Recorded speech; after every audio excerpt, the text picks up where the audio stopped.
Administration. Products and treatments discussed are not intended to diagnose, treat, cure, or prevent disease. Make your physician aware of all nutritional supplements used and immediately notify your physician if you have any health concern or undiagnosed sign or symptom.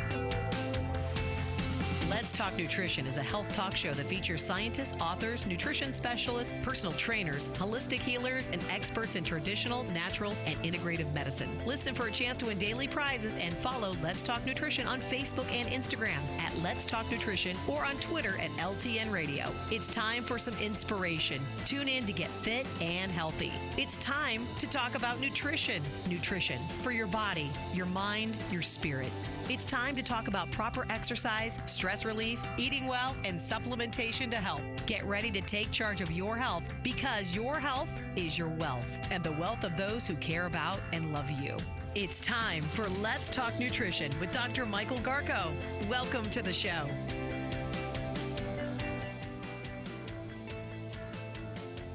And welcome to Let's Talk Nutrition. Thanks for tuning in. Thanks for stopping by. We're glad that you're there. I hope you're having a good day, wherever, however you want to go, and whatever you're doing. So, Dr. is on today. Spoke with him last evening. So, I've been trying to get him on so that he can share with you many years of experience and how to prepare yourself normal time and this time of this crisis and COVID-19 pandemic. And Katie, so there are a lot of stories and studies trending. But a story where someone's pet affected owner, so human dog. There was another infected cat, no evidence. So human evidence. And the problem audios, and I don't know what to do about that. There you go. There you go. Now you're good. Are you there, Katie? Yes, it sounded like you were a mile away from your microphone. Huh. I'm right here. How's it sound now? Yeah, this is one of the issues of doing live radio when you're not in studio. This happens. And the crazy part about it is that, like, Katie can just hear you. I can still see you because I do the video. But it's like when you go in and out like that, we're trying to figure out what it is that's causing you to do it. And so it's just, I have no clue. Right, because I can still physically see you. So, like, and I know you can see us normally for the most part. But I can see both of you. Okay. Yeah, that's good. The fact that you can see, but Katie can't. And so Katie I was like, will is he ask me- moving? Right. She'll ask me, and I'll be like, yeah, no, he's good right now, but I could still hear the same thing that she hears. So Yeah, I don't know how to explain it. I talked to Gordon about it. But Dr. Cass Ingram's our guest. Okay. And I've been trying to, I wanted Dr. Ingram to be on the show because I've had requests for him to be on the show.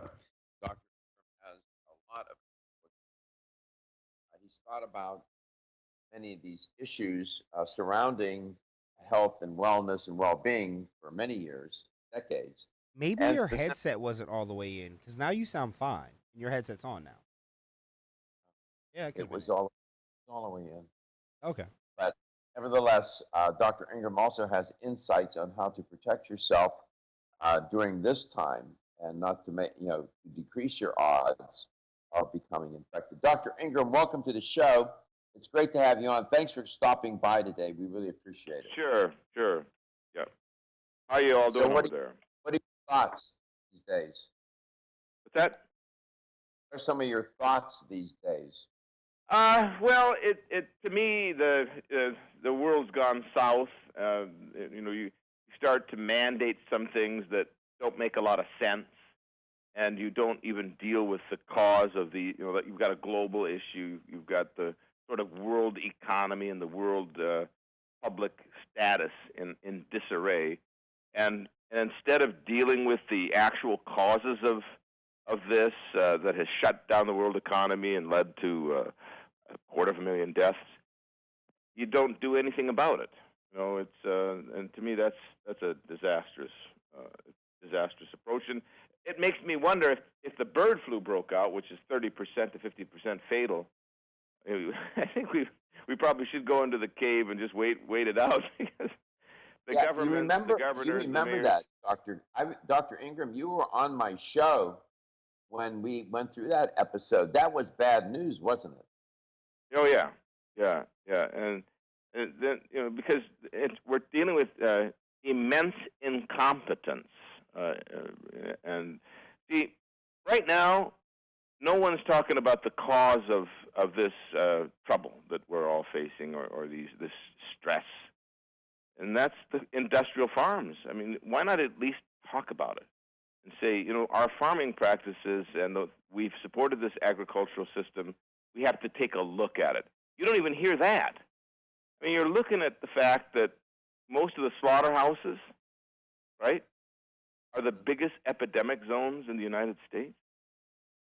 You're looking at the fact that New York's a bad place for this, but it also has 80 wet markets. Shouldn't we be discussing some of these things? Yes. Right in the center of the city, they have all these markets where the chickens are jammed together, and they're and the goats or whatever they've got, and they're slaughtering them, and the junk's going all over everywhere. We're looking at the fact that China lost about 350 million pigs in the last 2 years from coronavirus infection. Have you ever heard anybody talking about this? I have. A word. I've talked about it on the show, and I get okay. And I'm getting some pushback because I'm talking about it. All I know is this. I know you don't have any political agenda. I have no political agenda. I know you. You're an ethical, principled doctor and person. And the only thing that's on your mind and is on my mind is to help people. That's all I know, Yeah. and that's why I wanted you on the show. Explain to the audience when you were hinting at this industrial farming. Explain in some more detail that narrative. How is industrial farming connected to this virus? Well, if you take beef, or particularly pigs, chickens, and whatever, and you allow them to do what they do naturally, which is to roam around on a field or grass or whatever, pigs rooting in the rooting in the ground, but and the chickens scratching around, moving around. And I've seen this before because I've traveled the world, so I've seen non-man animal husbandry, where the animals are allowed to do their own thing, and once in a while they'll coop up a cow or two under the house for whatever, but you don't see in the primitive areas. You never see say 20,000 chickens jammed together in a building. You never see 30,000 pigs shoulder to shoulder in pens. It just doesn't exist. So you're doing something completely unnatural. So now, and then you do monoculture where you have sort of the same breeds. So now you have them in their own feces, in their own wastes, and you're vaccinating them with recombinant vaccines, which God knows what's being done in that technology. And all of a sudden, a virus can mutate, and go between breed, or pig to pig or chicken to chicken, and become like a real. And then there's human interaction, right? It may pick up a human gene or two. You develop a type of germ that could cause a pandemic if it gets out, one that could easily infect a human. Whereas, how many thousands of years have we handled chickens, ducks, geese, pigs, and whatever, and we never had any of this type of thing? Never. Dr. Ingram, we're going to be headed into a message. We have me on record.